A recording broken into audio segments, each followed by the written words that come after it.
what we need to know is that the majority of our worries are unfounded. Research shows that 85% of the things that we worry about don't actually occur. And even when they do, 80% of us say we handled it better than we expected. Because humans are actually very resilient. We adapt surprisingly well to even the toughest of life circumstances, even the ones that we expect are going to leave us devastated. And again, this is that concept of hedonic adaptation. We very quickly return to a baseline level of happiness. In fact, let me ask you a question. Would you rather win the lottery or be hit by a bus and become a paraplegic? So let me guess. Nobody wants to be in a wheelchair, right? But here's the thing. A study showed that after 2 years, both the people who won the lottery and the people who became crippled returned to the levels of happiness that they were at before these life-changing events. And there's a TED talk also on this that I can share with you about this specific example. But what it tells us is that the circumstances of our lives don't necessarily determine, uh, don't necessarily mean that we're going to be left devastated. So if you are worried about some terrible event, just trust that it isn't going to destroy your happiness in the way that you imagine, and it definitely isn't going to hurt you forever. So I'll just share with you some practices that you can try to actively fight rumination.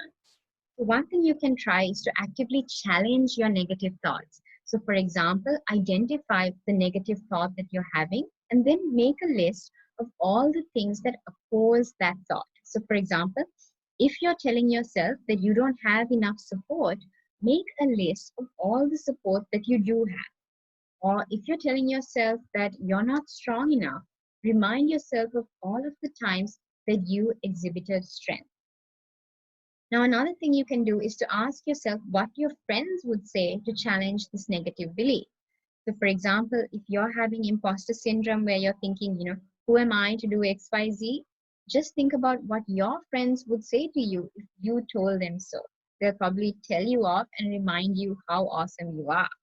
So I know at least one person in this room has done that for me in this past week. Another thing you can do is just imagine the kindest person in the universe was whispering in your ear, reassuring you, and just think about what would they say. Now, another thing that you can do is to distract yourself from negative thoughts. You could listen to some upbeat music, you could talk to a friend, you could watch a funny video, you could play a video game. So the idea is to stop the spiral of negativity before you get too deeply entrenched in it. So even a change of scenery could help to break a spiral of negativity. So you could simply get up and leave the room.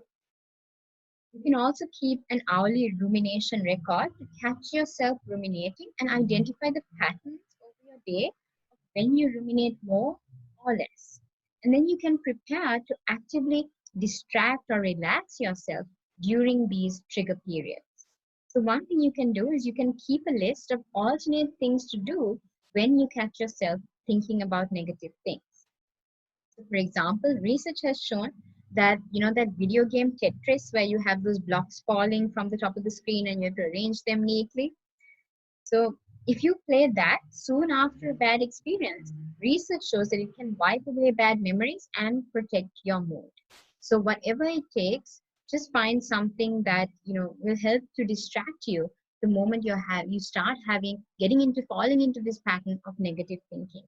So for me, I like to watch clips from comedies like Big Bang Theory or Friends, and just have that bit of human positivity in my life.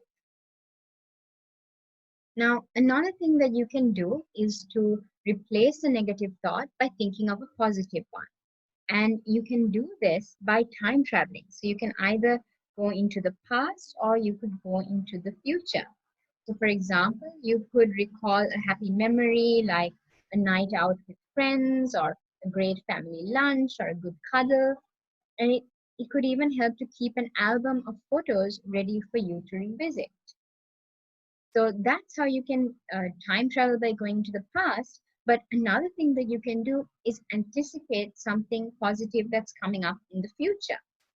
So, for example, you can start planning a meal or an outing or a trip with friends or with family. So you'll have something positive to look forward to and to think about. So, for example, research shows that planning a trip can make you feel great whether or not you actually end up taking that trip.